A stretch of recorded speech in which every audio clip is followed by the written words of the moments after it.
iba diciendo. Miren, se tarda unos segundos en empezar a grabar. Bueno, como iba diciendo, entonces vamos a ver mezcla y combinación.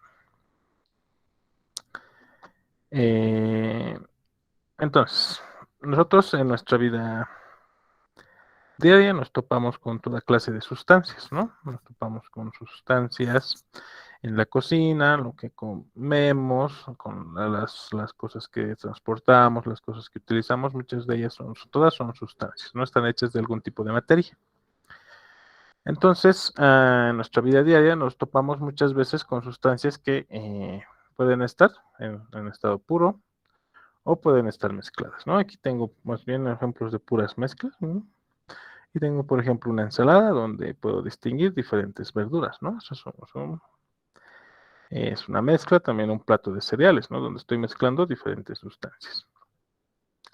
Una taza de café, ¿no? Café preparado, que al final es una mezcla, ¿no? Entre el agua, el café en polvo, digamos, y azúcar o la misma Coca-Cola, ¿no? Que todos conocemos. Que también es una mezcla entre agua, bueno, agua carbonatada, azúcar y algunos otros componentes menores, ¿no? La Coca-Cola lleva goma arábica, ácido fosfórico y no me acuerdo qué más. Tiene un montón de ingredientes que lo que le dan ese color y sabor característicos. Entonces, muchas veces para nosotros, ¿no? Lidiar con nuestra vida diaria tenemos que hacer nuestras propias mezclas, ¿no? A nosotros preparar una taza de café, estamos combinando tanto el agua como el azúcar y el mismo café, ¿no? En general creo que usamos café en polvo. Aquellos que tienen más tiempo seguramente usan café destilado, ¿no? Que tiene un sabor más interesante.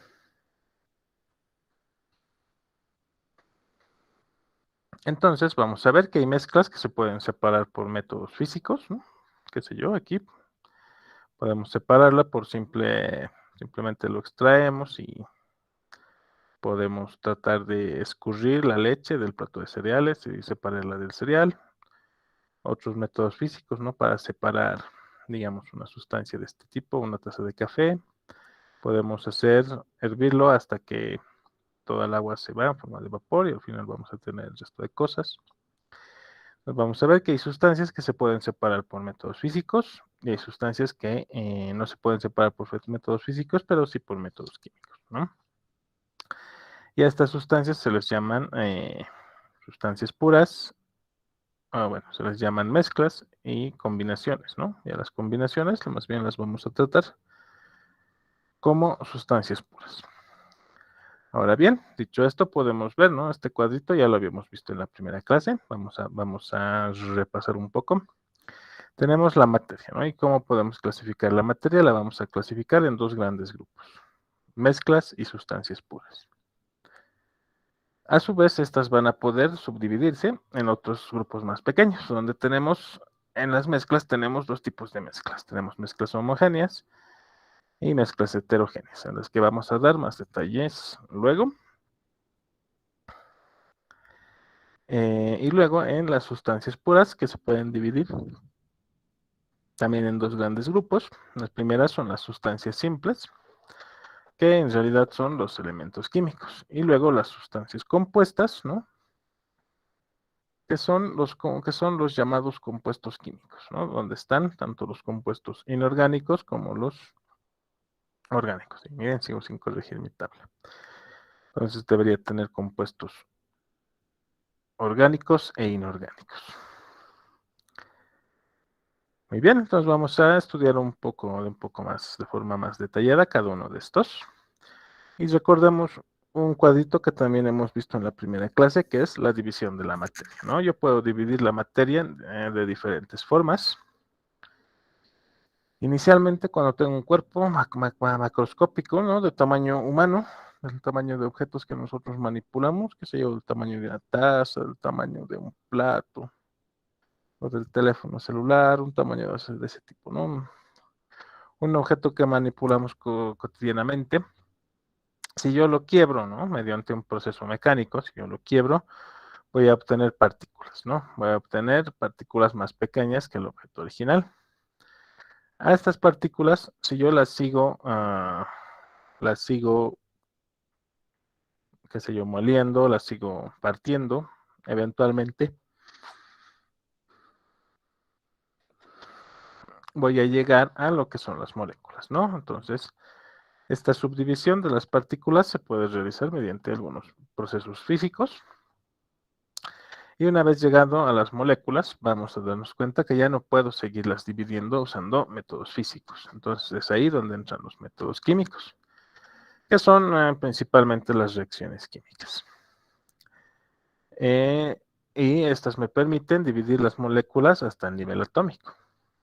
Y una vez llegado al nivel atómico, ya no puedo dividirlas más usando métodos químicos, y para ello ya utilizamos medios nucleares, ¿no? Como habíamos dicho, bombardeo de neutrones, choques de las partículas a altas velocidades, etcétera, etcétera, ¿no? Ya utilizamos medios nucleares para dividir el átomo. Ahí tendría, de la división del átomo, podría obtener las partículas subatómicas, ¿no? El protón, neutrón y electrón. Y si quisiera, bueno, el electrón es una partícula elemental, ¿no? O sea, hasta donde sabemos no se puede dividir más. Sin embargo, el protón y el neutrón sí pueden ser divididos, ¿no? Ahí estos, el protón y el neutrón están hechos de quarks, ¿no? Se sabe, ahora se conocen los quarks, que son partículas aún más pequeñas que los, el protón y el neutrón, y estas a su vez debería yo poderlas dividir, ya no por métodos químicos, ni físicos, ni nucleares, sino ya por medios cósmicos, ¿no? Necesito cantidades de energía ingentes para poder dividir a las partículas subatómicas. Entonces vamos a centrarnos nosotros un poco en los medios físicos y en los medios químicos, que es de lo que se nos trata en la temática de ahora, ¿no? Lo de la mezcla y combinación. Entonces, para ello vamos a empezar diciendo que es una sustancia pura. Una sustancia pura, o simplemente sustancia, ¿no? En general se les llama ya solo sustancias, no se especifica como sustancia pura. Es materia que tiene propiedades definidas y una composición que no varía de una muestra a otra.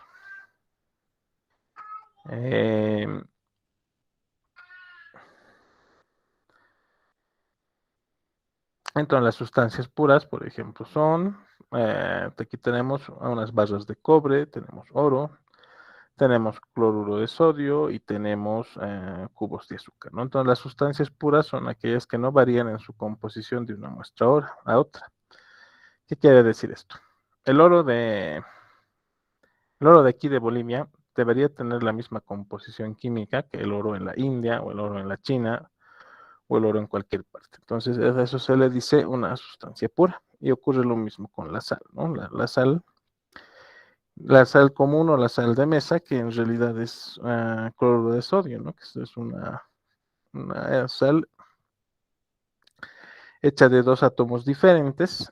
De aquí a la China tiene la misma composición, va a ser cloro y sodio, sin darle más vueltas al asunto. Entonces, continuando, podemos ver que una sustancia pura no se puede descomponer o purificar por medios físicos, ¿no? Aquí tenemos algunos ejemplos de medios físicos, como puede ser magnetismo, esto me parece que es ah, aquí por ejemplo por centrifugación, destilación, filtración, decantación, y este de aquí, no sé cómo se dice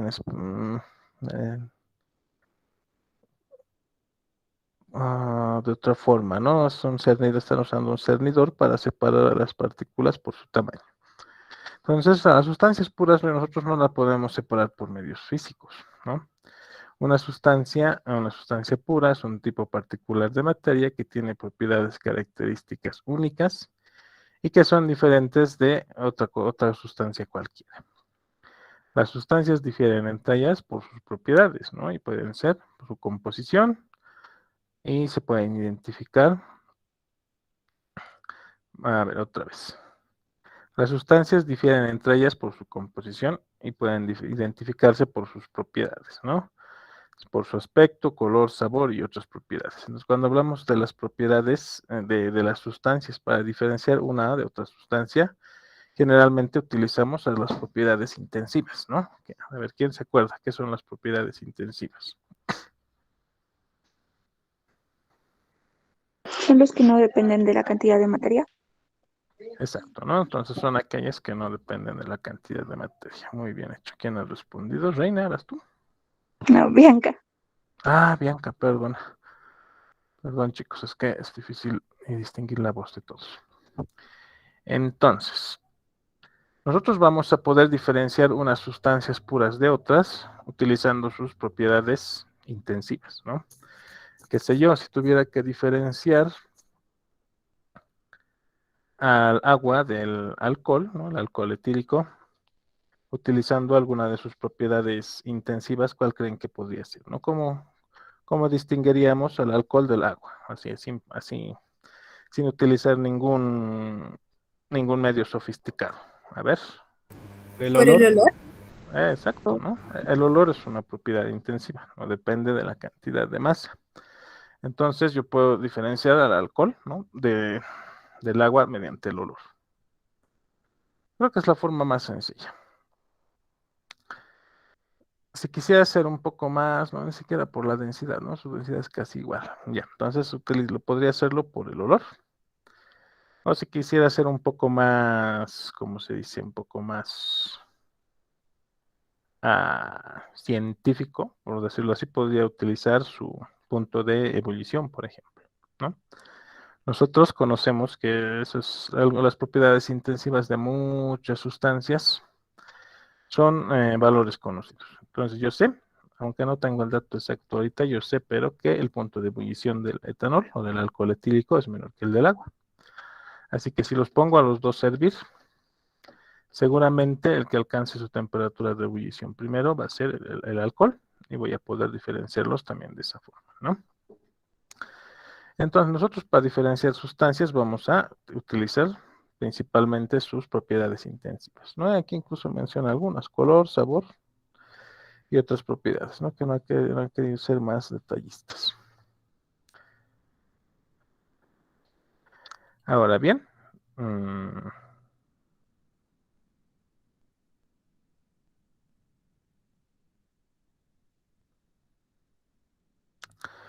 las sustancias se pueden dividir en dos grandes grupos también. La primera son los elementos, ¿no? Los elementos, ¿qué son? Los elementos son las sustancias constituidas por átomos, por los mismos átomos, ¿no? Que son la menor unidad de materia que puede intervenir en una combinación química, ¿no? Entonces aquí tengo el dibujito de un átomo, sé que no es muy preciso, pero solo es para ejemplificar. Los átomos por sí mismos tienen características específicas y son cuerpos simples que son imposibles de descomponer en otros más simples por métodos químicos, ¿no? Entonces el átomo, la definición de átomo es que es la cantidad mínima de materia que conserva las propiedades. Entonces, ¿qué propiedades? ¿No? Si yo tengo un átomo de cobre, digamos, ¿no? El átomo de cobre a la vez es un elemento. Y los elementos son sustancias que ya no se pueden descomponer en sustancias más simples, ¿no? Al menos por medios químicos.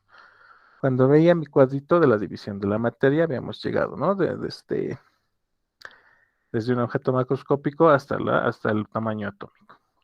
Yo sé que el átomo está hecho de protones, neutrones y electrones, pero utilizando medios químicos ya no puedo dividirlo más. Entonces, hablando desde el punto de vista de métodos mecánicos, físicos y químicos, solamente puedo llegar hasta lo que son los elementos o los átomos.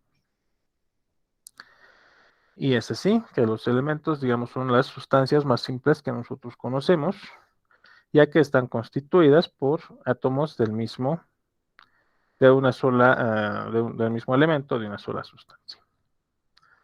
Después tenemos el segundo gran grupo, que, bueno, en realidad no es tan grande, ¿no? Nosotros actualmente conocemos 118 elementos que están plasmados en la tabla periódica. Si se han descargado la tabla periódica que les he subido, van a ver que ya tenemos hasta el elemento 118. Si tienen una tabla más antigüita, por lo menos los últimos 6 elementos nos aparecen sin nombre. o sin propiedades, ¿no? E inclusive si tienen tablas más antiguas, puede ser desde más antes, ¿no? A medida que pasan los años se han ido descubriendo más elementos que en algún momento eran teóricos, pero gracias a los avances científicos y tecnológicos se han podido demostrar que existen, ¿no? Aunque muchos tienen vidas muy cortas, pero se han logrado sintetizar en el laboratorio.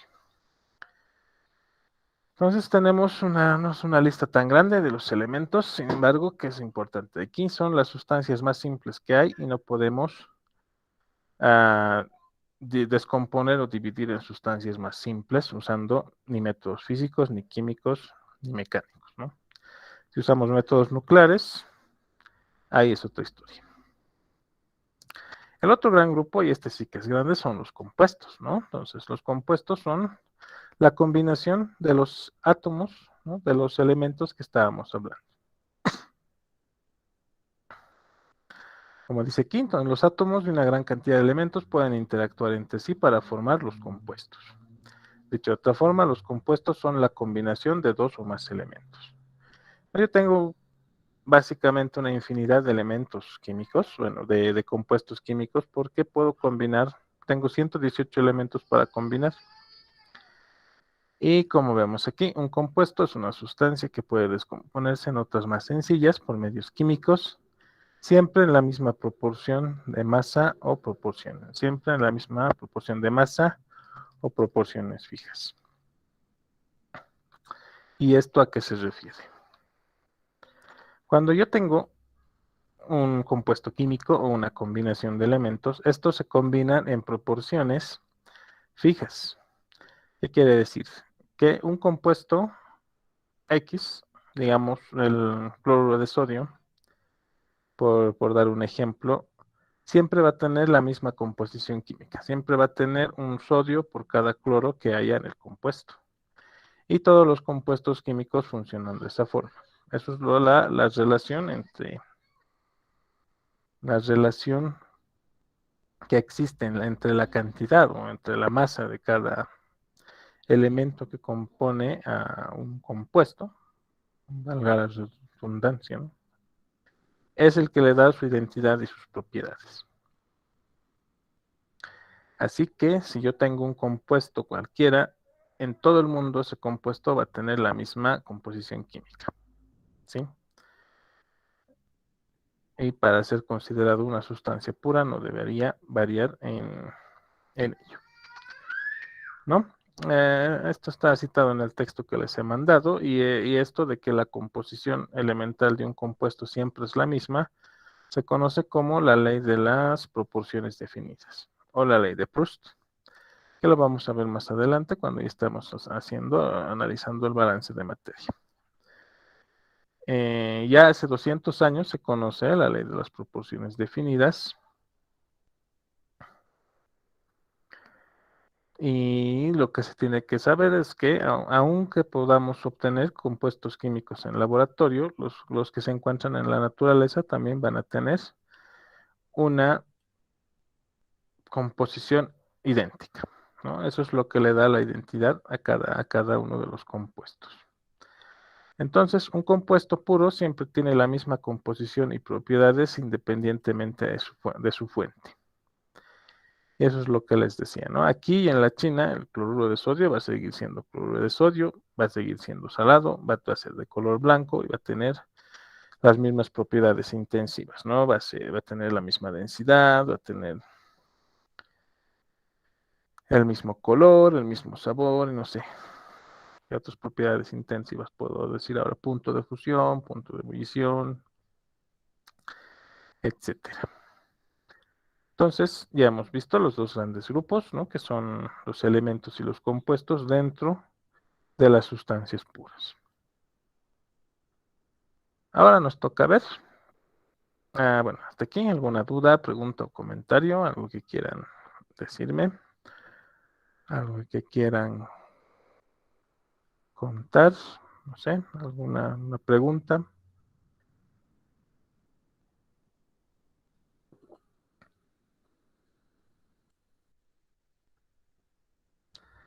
Muy bien, creo que todo está claro. Súper.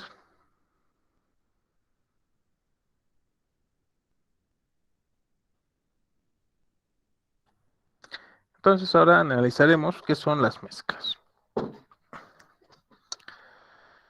Como dice aquí, la mayor parte de la materia que conocemos consiste en mezclas de diferentes sustancias, ¿no? Cuando digo sustancias, obvio, me estoy refiriendo a sustancias puras. Entonces, tenemos dos tipos de mezclas. Tenemos mezclas heterogéneas y mezclas homogéneas. Entonces, las mezclas que son uniformes en todo su punto, ¿no? Que tienen la misma composición en todo su punto, se conocen como mezclas homogéneas. El aire es un buen ejemplo de mezcla homogénea, ya que está compuesta de nitrógeno, oxígeno y algunas pequeñas cantidades de otros gases. La sal, el azúcar y muchas otras sustancias que se disuelven en agua pueden formar mezclas homogéneas, ¿no? Las soluciones, por tanto, son también mezclas homogéneas. Otra cosa que tenemos que ver y luego, que es una mezcla heterogénea. A diferencia de la mezcla heterogénea vamos a ver la formación de diferentes fases. ¿Qué quiere decir eso? Que en una mezcla heterogénea vamos a tener las partículas distribuidas de forma no uniforme. O sea, que no hay una interacción muy íntima entre las partículas de una mezcla heterogénea. Entonces, vamos a ver como, por ejemplo, tenemos un refresco con cubos de hielo, ¿no? Donde los cubos de hielo mantienen su identidad formando una fase y el refresco, ¿no? Que va a estar en fase líquida, va a conservar también su identidad. Otra mezcla heterogénea es la tierra, ¿no? La tierra que suele tener arcilla, tiene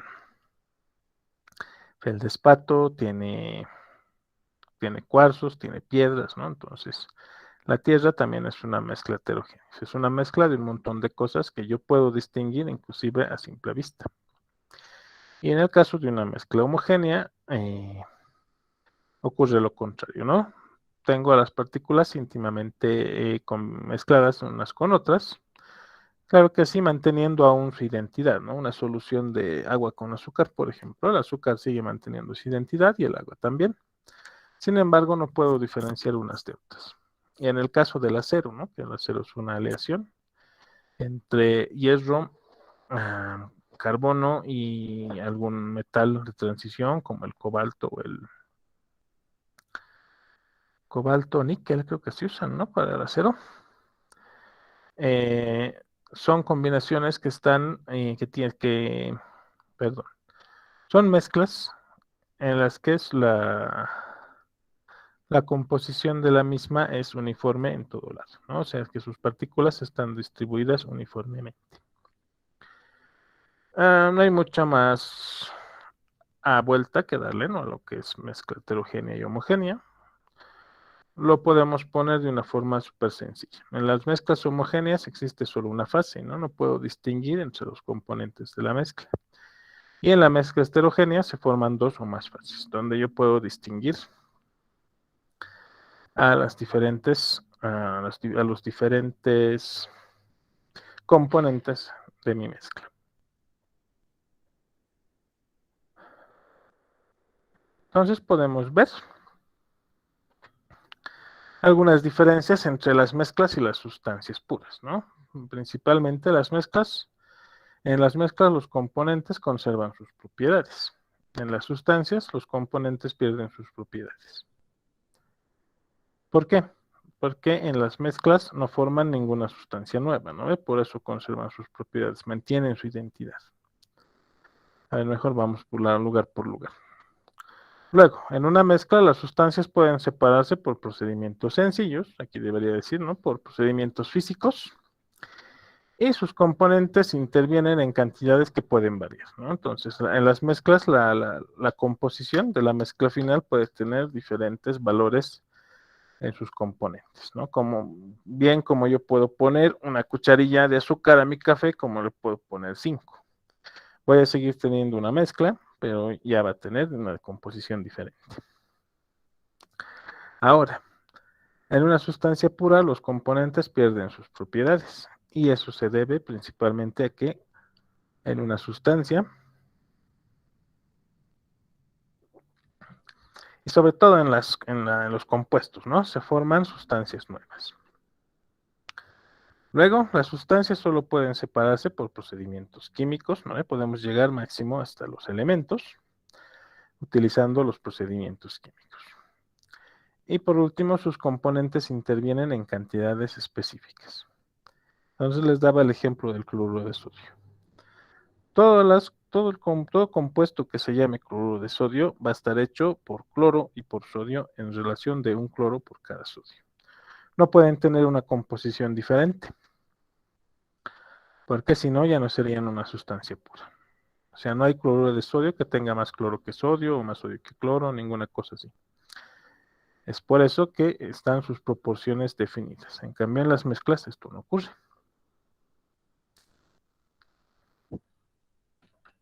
Hasta aquí, ¿alguna pregunta, duda, comentario?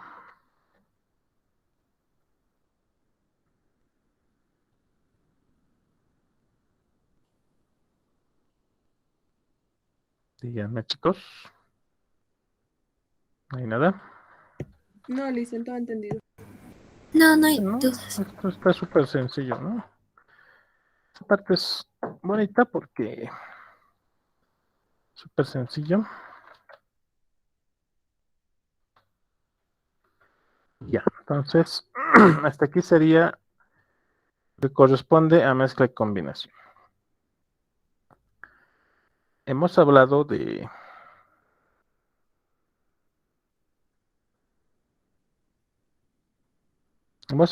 métodos físicos de separación. Vamos a explorar un poquito a unos cuantos de ellos, que hay más de seguro. Tenemos, por ejemplo, dentro de los métodos físicos de separación, el ejemplo de la decantación. Entonces, la decantación se produce principalmente debido a la diferencia de densidades entre los componentes de una mezcla, lo cual hace que la sustancia menos densa se ubique en la parte de arriba, mientras que la sustancia más densa abajo. Aquí tengo dos ejemplos. El de abajo dice: en una mezcla sólido-líquido, se da cuando el sólido es insoluble y en el líquido, adhiriéndose o precipitando al fondo del recipiente. Entonces, yo tengo aquí una mezcla de un sólido y un líquido, y con el tiempo el sólido se va a precipitar y se va a ir al fondo del recipiente. Entonces, yo puedo separar la mezcla simplemente decantando el líquido sobre nadante y dejando el sedimento aparte. Ahora, en una mezcla líquido-líquido se origina cuando los dos líquidos no se mezclan o no forman una solución.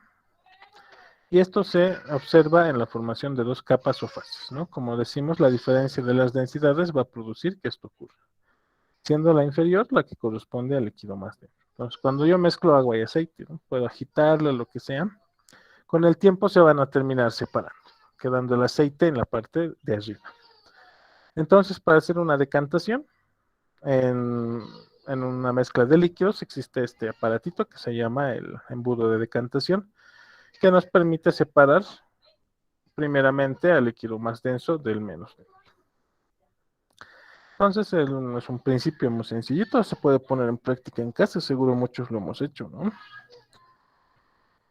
Cuando lavamos algún vegetal y escurrimos el agua que queda al fondo, estamos haciendo prácticamente una decantación, ¿no? Después, veremos que sigue, tenemos la filtración, que es un método que consiste en separar una suspensión en sustancias sólidas y en líquidos, ¿no?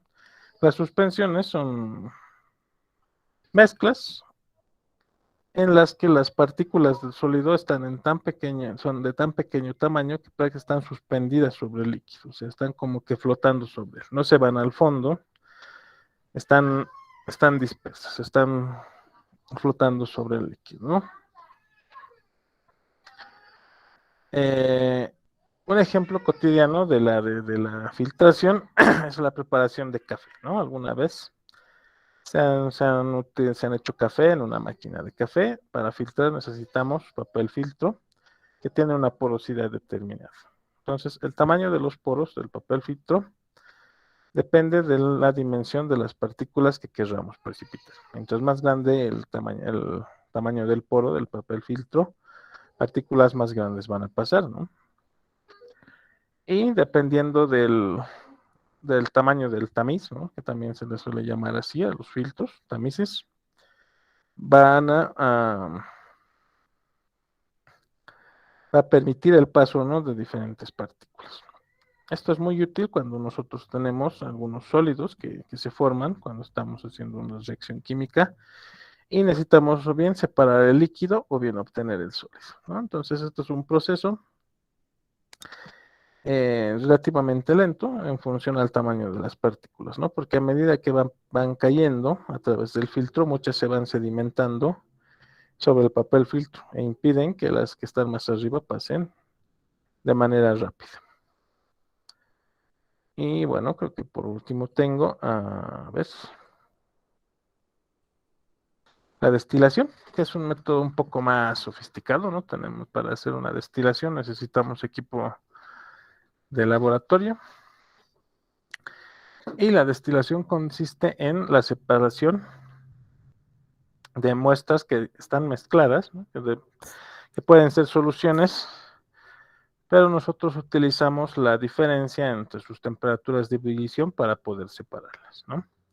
Entonces, como dice aquí, cuando las sustancias que componen una mezcla son líquidas y miscibles, no son líquidas y se mezclan bien, se aplica calor para separarlas y favorecer el paso a la fase de vapor de una de las sustancias, mientras la otra se mantiene líquida, siempre que la temperatura permanezca constante. Un equipo sencillo para destilar compone de un balón, un condensador, que es este de aquí, y otro balón para recibir el componente de mayor volatilidad.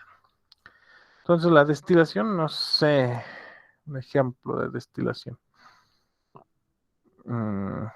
Algo que le resulte familiar.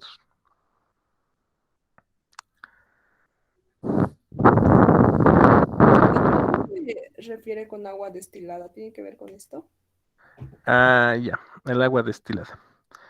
Muy bien. El agua que nosotros sacamos de la pila, ¿no? El agua que tomamos contiene sedimentos.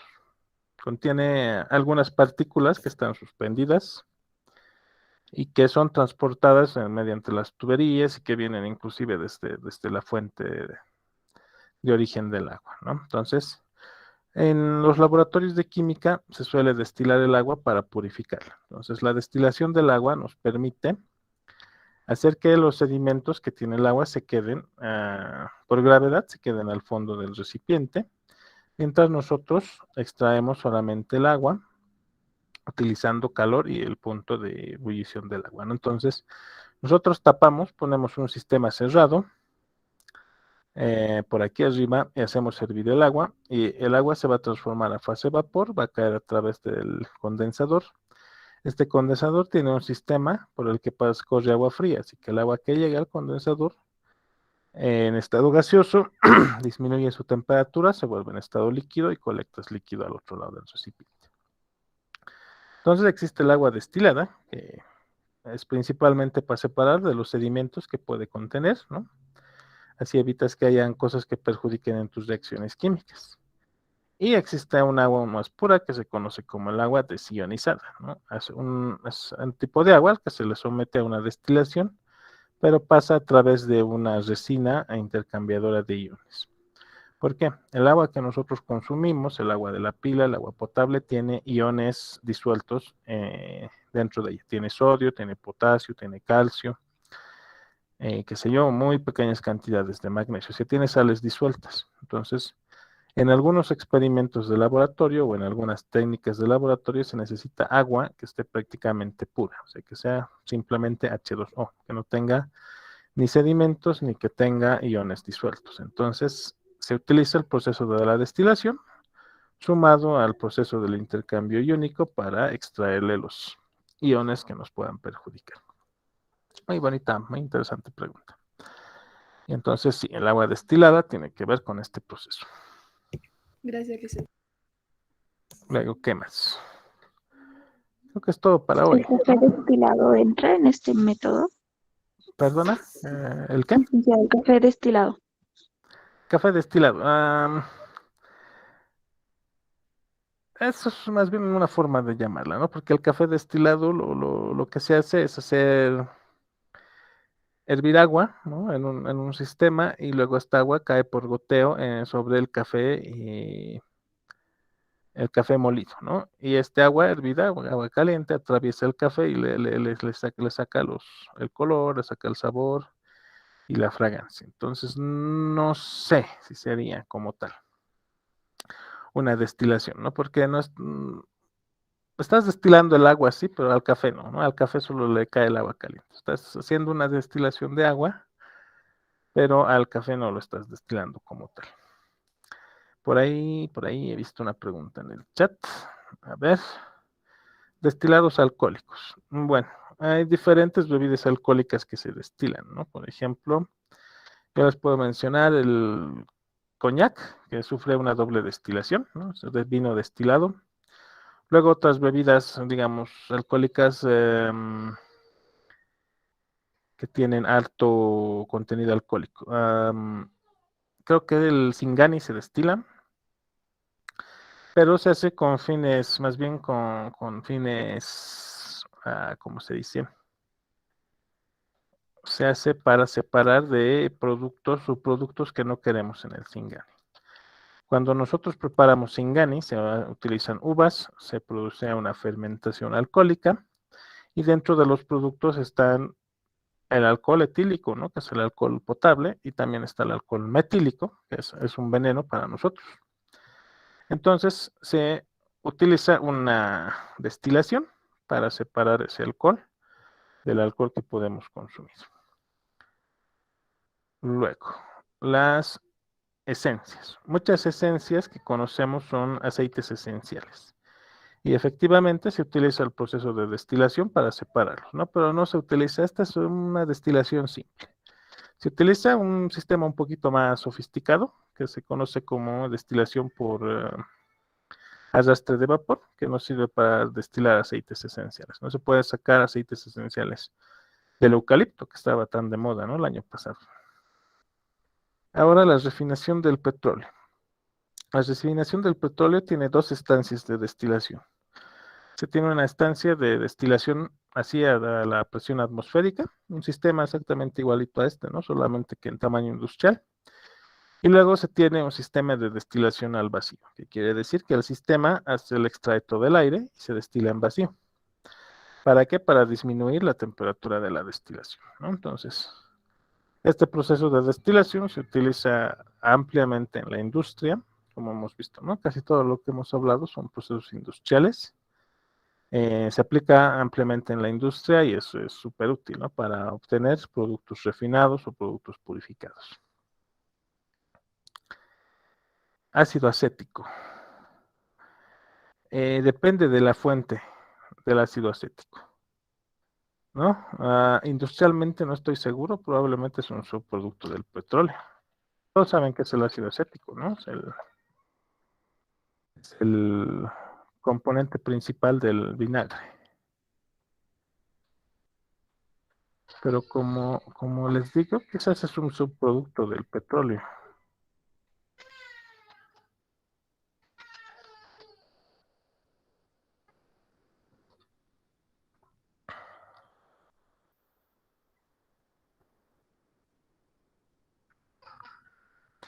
Y ya. El ácido acético se puede obtener de forma natural a partir de la fermentación, o bueno, de la oxidación del alcohol, del etanol, ¿no? Al alcohol lo oxidamos mediante algún proceso, vamos a obtener primeramente un aldehído y luego de eso vamos a obtener un ácido, ¿no? Y el etanol, cuando termina su oxidación, llega a convertirse en ácido acético. Ahora, no estoy seguro de que pase por un proceso de destilación. Quizás el ácido acético glacial, que es el ácido acético puro, que no contiene nada de agua, ese sí, de seguro pasa por una destilación y una desecación. Entonces nosotros cuando obtenemos el ácido acético, ya sea por cualquiera de los procesos que sean industriales, ¿no? Ahorita no tengo el dato de cómo se hace industrialmente. Sin embargo, de seguro que al final del proceso va a tener agua. Entonces, para separar el agua del ácido acético, ¿no? Porque los dos son solubles y se mezclan bien, voy a tener que usar una destilación para separar uno del otro y obtener un ácido acético de más alta pureza. Glicerina. Es así, seguro. La glicerina es una grasa, ¿no?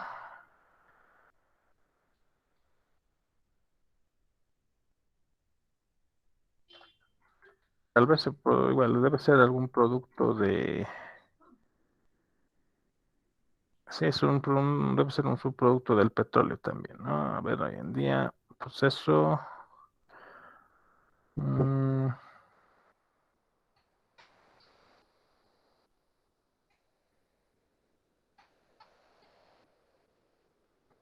ya, entonces parece que es lo que está de moda ahora, la producción de glicerina como subproducto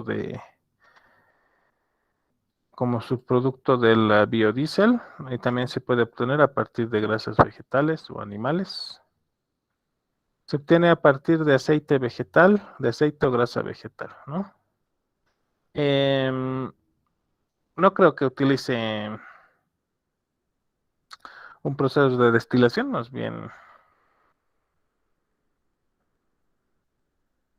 bien se utiliza el proceso de destilación después de la producción de la glicerina. O sea, no destilas por producir la glicerina, sino que se utiliza un proceso de reacción con nitruro de boro, según esto, según la patente que estoy viendo, no, hidruro de boro, que es un agente reductor.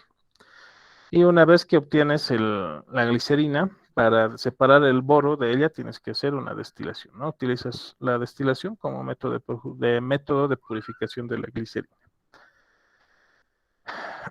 La glicerina es una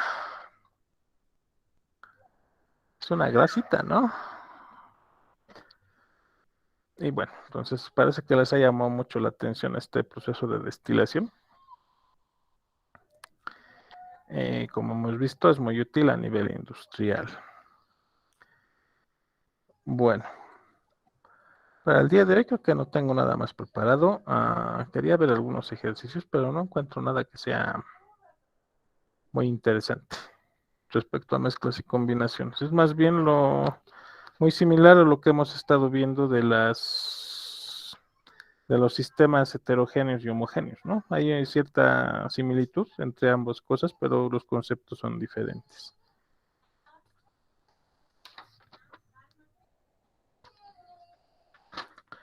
Y el problema para decidir si una cosa es una mezcla homogénea o es heterogénea radica en que tenemos que conocer su composición. Entre mezclas homogéneas y compuestos de sustancias puras.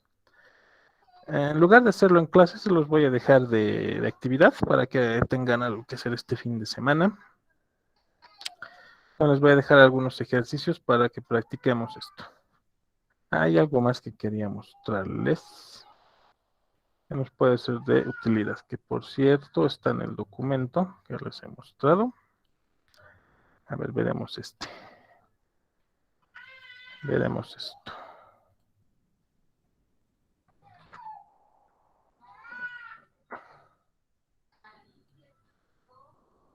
Entonces aquí tengo por llamarlo así, un algoritmo que nos sirve para reconocer si una materia es una mezcla homogénea o es heterogénea. Entonces te dice, tienes un pedazo de materia, también puede ser tu sistema, es uniforme en todos sus puntos. Si no es así, es una mezcla heterogénea. Con que sea una mezcla heterogénea, tú ya puedes decir, ¿no?, de qué está hecho. Porque deberías poder distinguir las fases o los componentes de tu mezcla heterogénea. Luego, entonces, si es uniforme en todos sus puntos, va a resultar que es una mezcla homogénea. Ahora, tiene una composición variable, ¿no? O sea, que la composición de tu mezcla homogénea se puede variar. Si es un sí, resulta que es una mezcla homogénea o una disolución, ¿no? Las disoluciones se pueden preparar con proporciones variables, ¿no? Puedo preparar soluciones de diferentes concentraciones.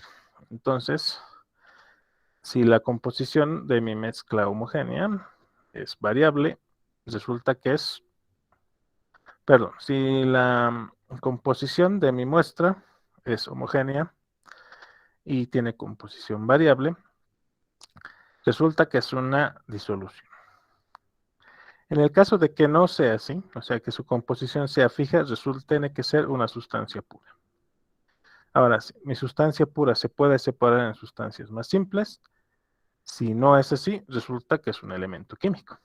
Y si sí se puede separar, es un compuesto.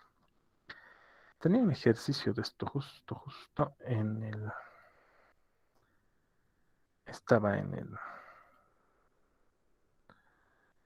Estaba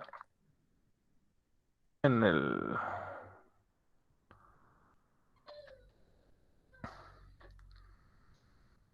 Estaba en el PDF que les he mandado. Entonces...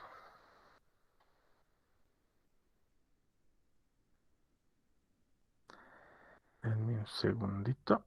A ver, ¿dónde estás?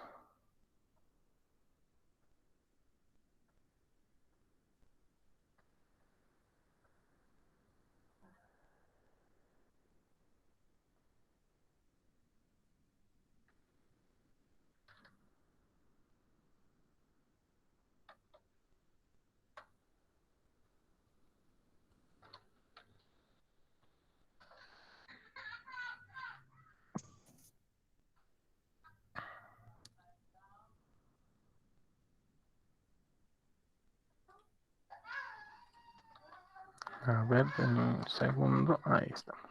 Eso es lo que le falta. Ya, entonces, a ver, trataremos de tener esto en mente. Y te dice, un ejercicio. El oro blanco utilizado en joyería contiene oro y otro metal blanco como el paladio. Dos muestras distintas de oro blanco difieren en las cantidades relativas de oro y paladio que contienen y ambas muestras son uniformes en la composición en todos sus puntos. Con base en la figura, clasifica el oro blanco. Entonces, ni siquiera creo que tenemos que fijarnos en la figura, ¿no? Como dice la solución, puesto que el material es uniforme en todos sus puntos, es homogéneo. Como su composición difiere en las dos muestras, ¿no? Como nos dice aquí, no puede ser un compuesto. ¿No ve? No puede ser un compuesto químico. Porque los compuestos químicos tienen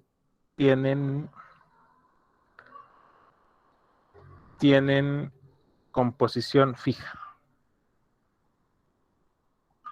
No tienen composición variable. Entonces no puede ser un compuesto químico. ¿Qué más deberíamos considerar? Por tanto, tiene que ser una mezcla homogénea, ¿no? Es una mezcla porque tenemos oro y otro metal, que puede ser el paladio. ¿Dónde está? Es uniforme en todos sus puntos, pero tienen diferentes composiciones. Puede tener diferente composición. A ver. Entonces, basados en esto, veremos un ejemplo para ustedes.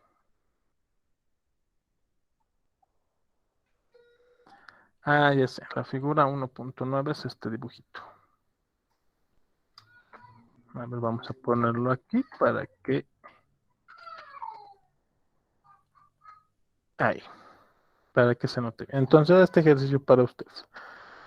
A ver, para un poco. Ahí estamos. ¿Qué me pasó? Ya, entonces vamos a ver un ejemplito para ustedes. Aquí dice. La aspirina está compuesta por 60% de carbono, 4.5% de hidrógeno y 35.5% de oxígeno en masa, sin importar su fuente. O sea, cualquier aspirina tiene esa composición. Aunque prácticamente toda la aspirina que se fabrica en el mundo ahora se fabrica en España. Dice, con base en la figura 1.9, esta es la figura 1.9, clasifica la aspirina. Entonces, a ver, voy esperando respuestas. ¿La aspirina qué es? ¿Es un compuesto? ¿Es un elemento? A ver, Bianca. A ver, ¿Es bien. una mezcla? Es una mezcla. ¿Mezcla homogénea o mezcla heterogénea? Homogénea. Es una mezcla homogénea. Muy bien. A ver, ¿quién más? Es un Es un compuesto porque... compuesto. Sí, Es un exacto, igual que compuesto. el A ver, compañero. tengo dos. A ver, Fanny, explícame por qué es un compuesto. Porque está creando una nueva sustancia. Muy bien. Esa es una excepción interesante, ¿sí? A ver, creo que alguien más ha respondido. ¿Cómo se llamaba el compañero? Giovanni, ¿he leído bien? Sí, Sí, Giovanni, a profe. ver. Yo creo que es un compuesto porque se combinan diferentes elementos y así forman una nueva sustancia. Muy bien, los dos están diciéndome lo mismo. Ok, yo les voy a dar la razón. La aspirina sí es un compuesto químico. Pero la palabra clave para darnos cuenta en este problema era que van a tener esta composición sin importar su fuente. O sea que la aspirina siempre va a tener esta composición química, o sea que va a tener una proporción definida. Y es por eso que la hacen compuesto, ¿no? Entonces vamos a ver nuestro caminito. Tenemos materia, es uniforme en todos sus puntos, sí, ¿no? La aspirina es blanquita en todos lados. Es homogénea.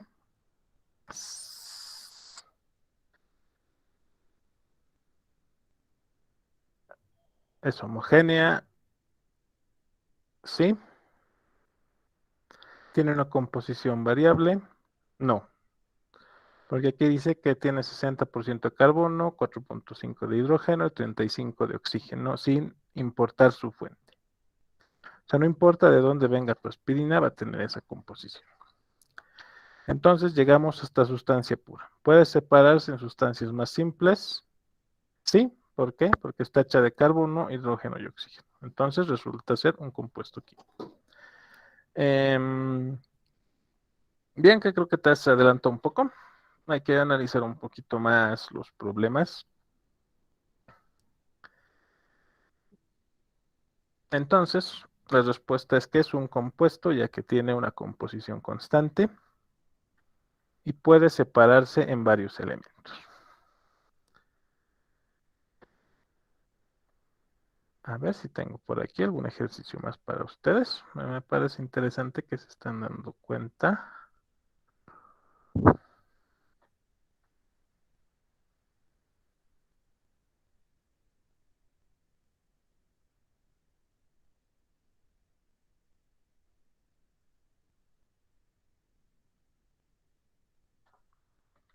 A ver, les voy a dar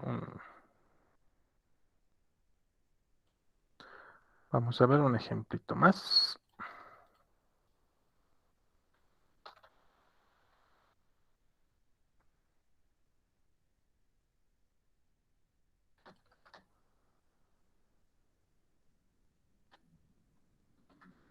A ver, espero que no sea muy ambiguo. Tal vez esto más chiquito. Ahí. Este más grande. A ver, entonces, veremos un ejemplito más. Aquí dice, ¿cuál de las siguientes figuras representa A, un elemento puro, B, una mezcla de dos elementos, C, un compuesto puro y D, una mezcla de un elemento y un compuesto? Pues deberíamos dar una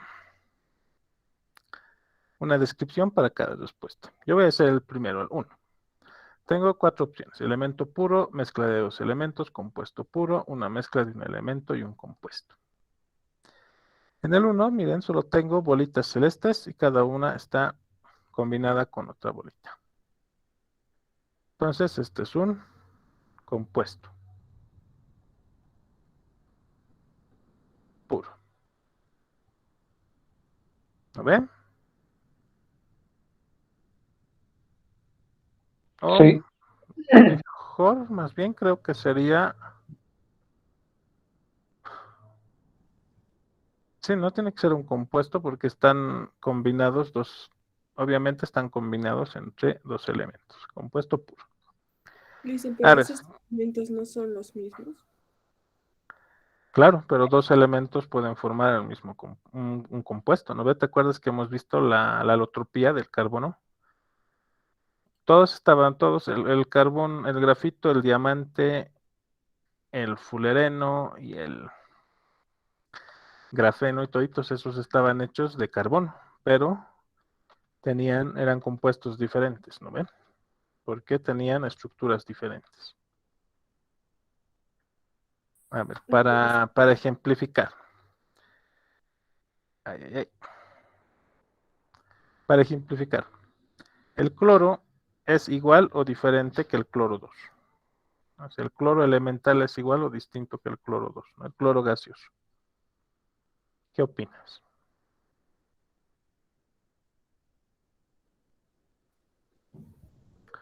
Pues solo pensarlo, no, tienes derecho a equivocarte, no hay problema. Ahorita estamos aprendiendo. Yo creo que depende. Eh, puede ser igual, porque ser ese elemento puede ser diferente porque uno es gaseoso. Es que ese es el punto, ¿no? Nosotros sabemos desde ya que el cloro 2 es gaseoso. Este cloro elemental creo que no existe en la naturaleza como tal. El cloro elemental siempre está combinado con algún otro compuesto. Por un lado es eso, ¿no? Con algún otro elemento. Entonces puedes encontrar, qué sé yo, como cloro de sodio, como clorato de sodio, o cloruro de sodio, de potasio. El cloro elemental en la naturaleza no se presenta. No, que yo sepa, no se presenta en la naturaleza.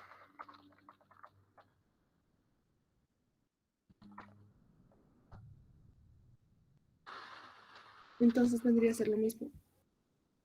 Más bien, el cloro elemental y el cloro gaseoso son diferentes, porque el cloro elemental, aunque muy raras veces se presenta en forma natural, o sea, en la naturaleza, vas a ver que es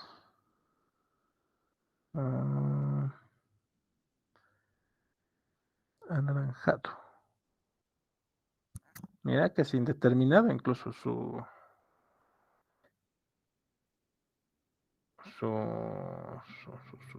composición.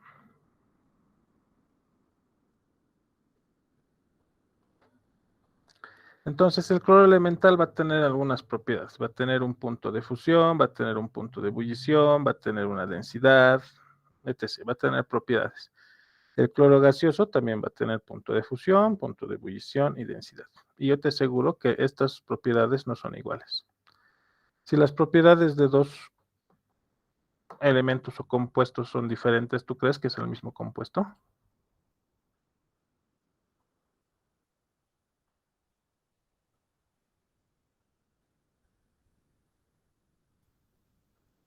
No, ¿ven? No. Entonces aquí en mi dibujito yo tengo, obviamente cada una de las pelotitas representa un átomo, ¿no? Un átomo distinto. Puede ser cloro, puede ser cualquier átomo, pero los que suelen ser gaseosos suelen ser los no metales, ¿no? Inclusive puede ser el hidrógeno, y el hidrógeno elemental tampoco existe, ¿no? Siempre está en estado gaseoso. Entonces, si yo tengo dos átomos unidos, combinados, ¿qué me formaría? Sigue siendo un elemento. Si tengo dos átomos combinados, ¿es un elemento o es un compuesto? Compuesto. A ver, debería ser un compuesto. Entonces tengo como compuesto puro al ejemplo. Espero que los demás hayan estado viendo los demás ejemplos. ¿Quién me quiere decir para el 2? Si es un elemento puro, una mezcla de dos elementos, un compuesto puro o una mezcla de elemento y compuesto. Una mezcla de dos elementos sería la número 4. La 5, tal vez. A ver, iremos en orden.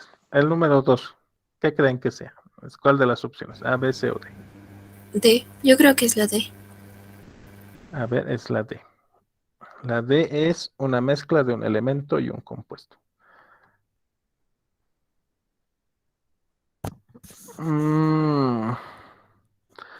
Ya, pues aquí tenemos una ambigüedad, ¿no? Una ambigüedad terrible. Si decimos que esto es B, tendríamos que decir entonces que este es un elemento puro y no un compuesto. No, porque no nos da más opciones. Entonces, este sería más bien la respuesta A, aunque yo personalmente creo que esto es un compuesto, pero para tener lógica, responder las preguntas, tendría que funcionar de esta forma. Entonces, el inciso B va a ser mezcla de un elemento y un compuesto. Entonces, esta sería mezcla, elemento y compuesto. Pero ¿saben qué? Yo desde mi punto de vista, esto es un compuesto, esto es un compuesto, y esta más bien sería la mezcla de dos compuestos, ¿sí? El problema me parece que tiene algo raro.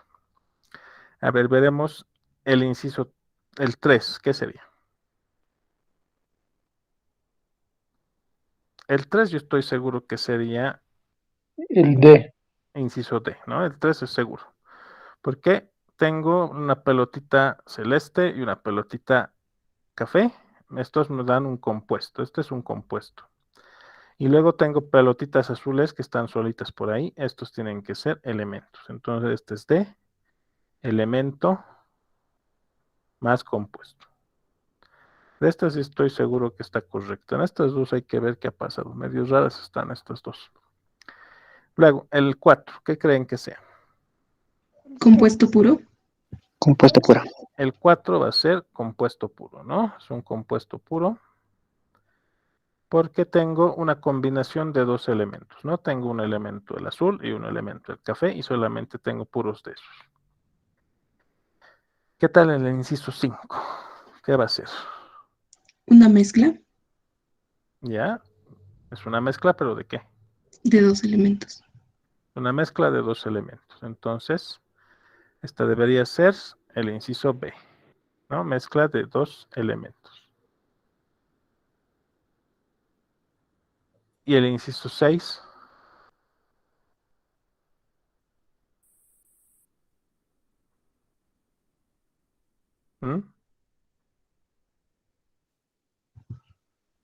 ¿Se puede considerar que está en un estado gaseoso, tal vez? No, pero el 6 yo te digo que igual es mezcla de dos elementos, ¿no? O sea, el estado de agregación realmente no importa. Igual es una mezcla de dos elementos.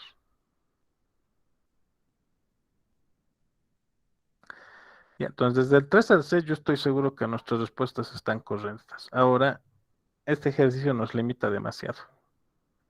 Yo les aseguro que esto de aquí es un compuesto. Entonces, este tiene que ser compuesto puro.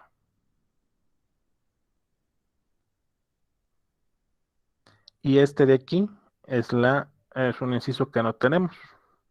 Y esta es la mezcla de dos compuestos. ¿Sí? Tiene que ser así. Debe haber algún error en mi fuente de información de donde he sacado este ejercicio. A ver, tenemos algo de tiempo. Quizás pueda encontrar algo más.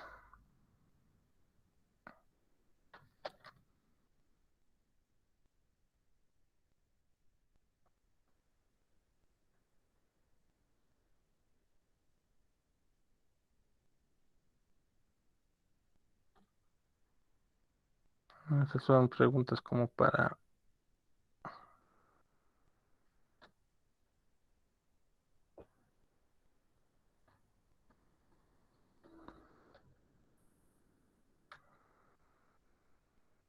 Uf.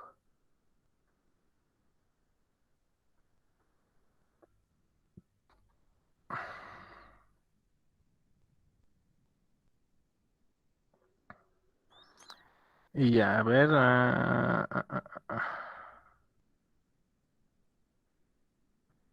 A ver, aquí tengo uno parecido. En este no creo que haya ninguna cosa rara. A ver, vamos a intentar responder para terminar con la clase del día de hoy. Denme un segundito. Acá agrego la última diapositiva.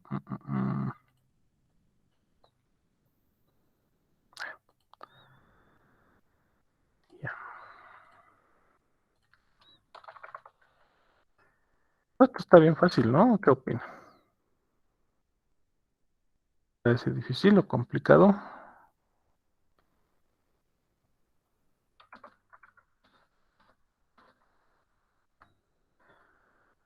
No, lo malo para mí es que como es puro teórico, es muy teórico, es un poco estimulante. A mí me gusta más bien la parte de resolver ejercicios y hacer esas cosas. No sé ustedes, ¿qué les gusta más? ¿Ah?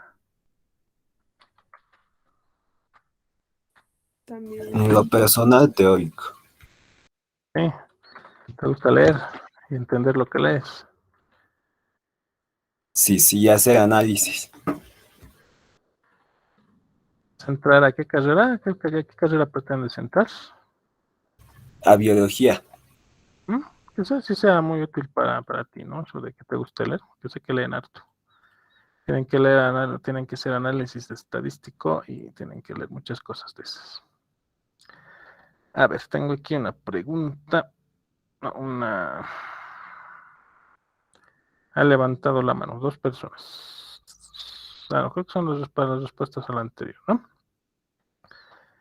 Muy bien, veremos el último ejercicio para terminar la clase. Es muy similar al anterior.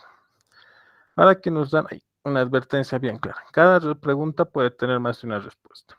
Inciso A. ¿Cuál representa a partículas? No olvídense de esto de nanoscalas, de una muestra de gas.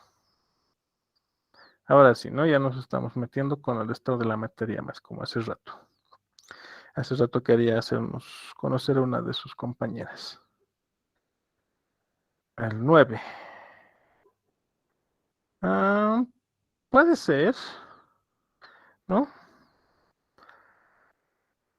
A ver, vamos a analizar cómo son los gases. Los gases no tienen forma propia, suelen estar bien dispersos. Yo te diría más bien que es el 3, el que parece una muestra gaseosa.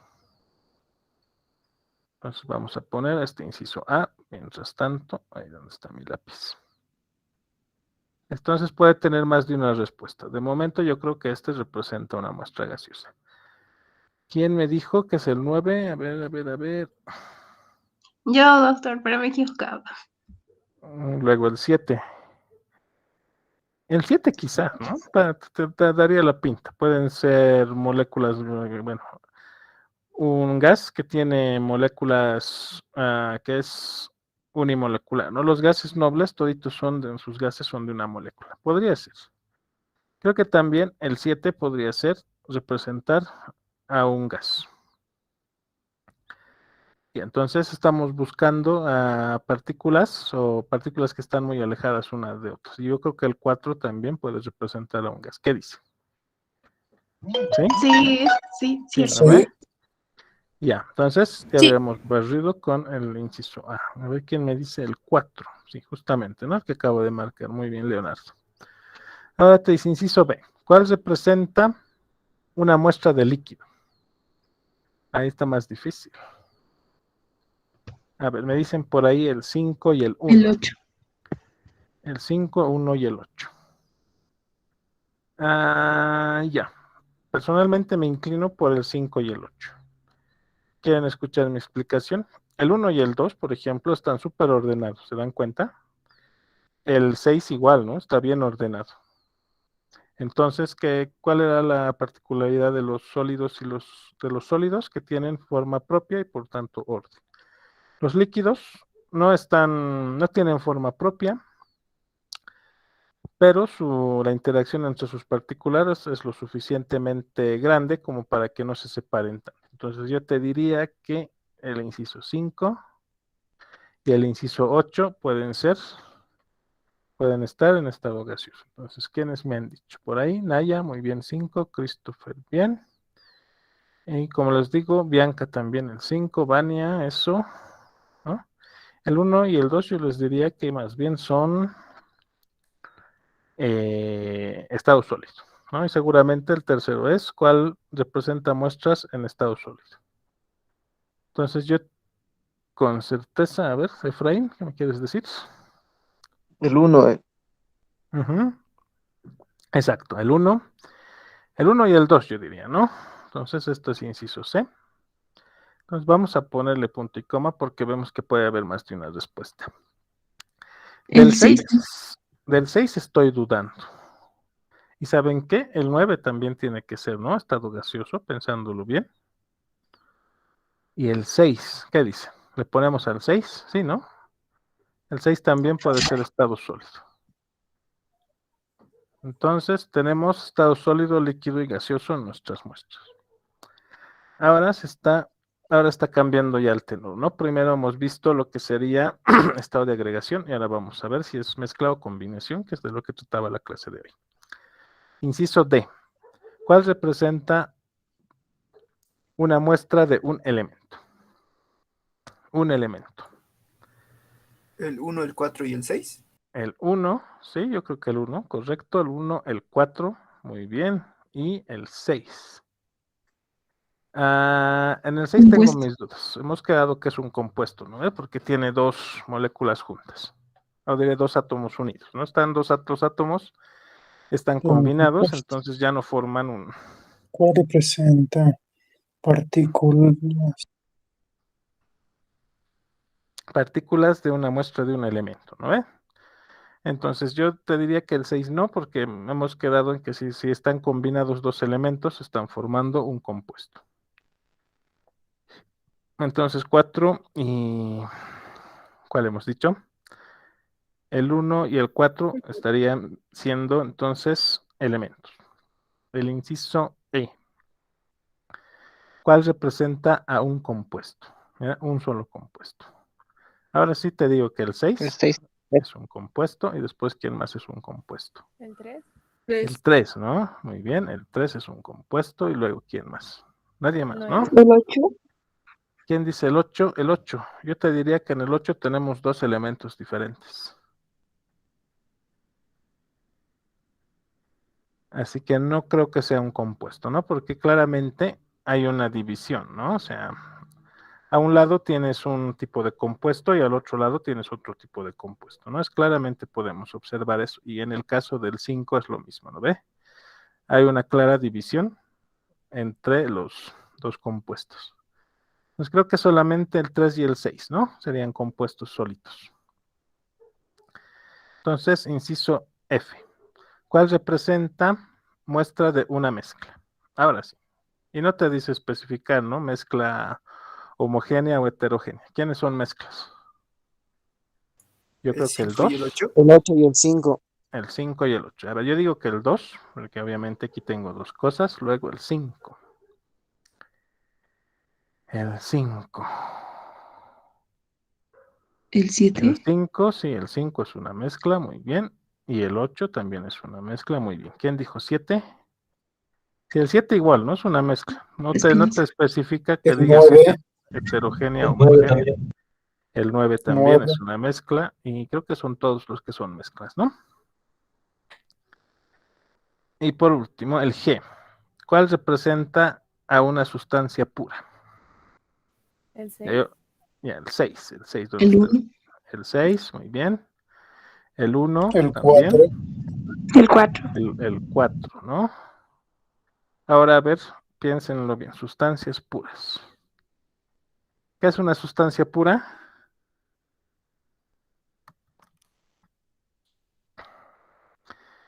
Basado en lo que yo sé de las sustancias puras, les digo que el E también es una sustancia pura. Que el 3 también es una sustancia pura. ¿O no? ¿Qué dice? ¿No varía su composición? Claro, porque toditos son igualitos, ¿no? Toditos tienen uno verde, uno azul y uno amarillo. Entonces la composición es la misma. Y los puedo dividir, ¿no ve? Si los parto voy a tener elementos. Entonces sí es una sustancia pura. Entonces ven, conociendo las definiciones podemos determinar qué son. Muy bien, entonces el problema está resuelto. ¿Qué les parece? Facilito, ¿no? Todo esto. ¿O qué dicen? A ver si tienen alguna pregunta o duda más, díganme. ¿Cómo vamos? A ver, sí, ¿no? Leonardo, muy fácil. Ya pues.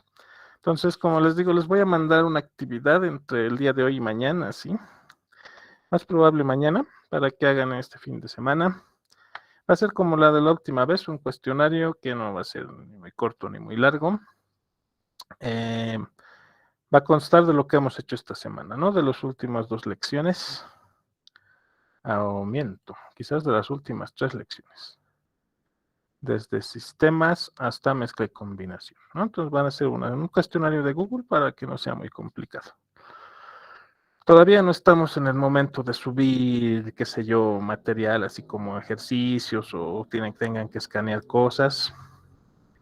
Entonces no nos complicaremos. Todos saben usar, saben escanear documentos para mandarlos a la plataforma, no sé, a Google o a los cuestionarios. ¿Hay alguien que no sepa? Y ya, muy bien, más bien, corregir a mi pregunta. ¿Hay alguien que no sepa enviar esas cosas?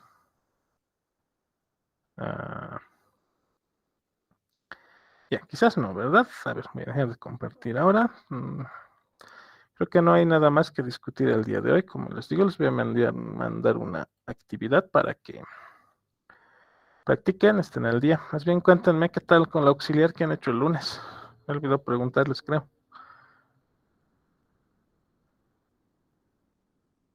¿No hay respuestas? Es que no quiero ver el video de 2 horas. A ver, otras formas de extracción de elementos puros como extracción de minerales. Ufa, nos queremos meter con un poco de metalurgia ahí, Leonardo? Son métodos un poco más sofisticados que los que hemos visto, ¿no? Para minería sobre todo se utiliza flotación y disolución, ¿no? Dependiendo del mineral que quieras extraer. Ya. Ok, voy a dejar de grabar la clase ahora. Ahí vamos. Entonces,